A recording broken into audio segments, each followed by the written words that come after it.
Wouldn't it be great to have a crystal ball so that you could look at how the decisions you make today influence your future happiness and life satisfaction?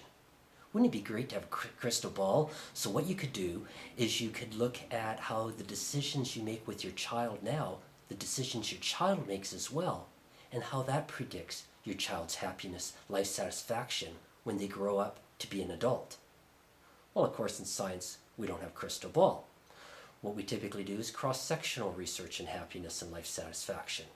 So we find out your current level of life satisfaction and your current level of income, and we see how the two match up, or your current level of happiness and your friendships, and see how one predicts the other.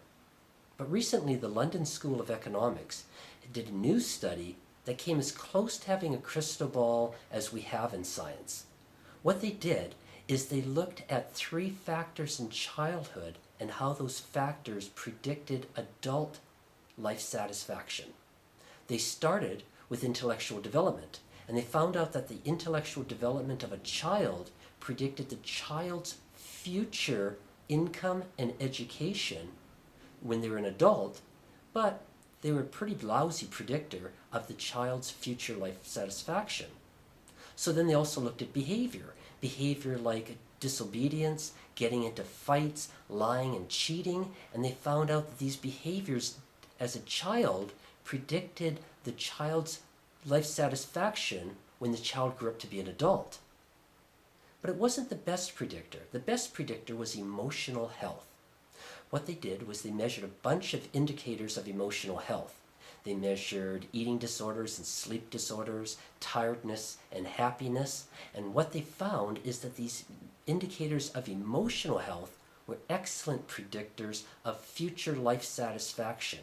So if we know a child's emotional health, we can predict their life satisfaction decades later.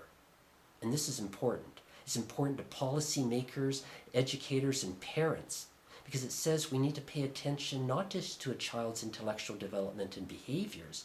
We need to pay attention to their emotional health, because that's what's going to predict the child's future life satisfaction. At PERCT, what we try to do is we focus on emotional health, not just because we're concerned about your happiness and life satisfaction now, but if we can improve, boost, promote your emotional health now, it will lead, hopefully, to improvements in your life satisfaction decades into your future. Thanks very much. Take care.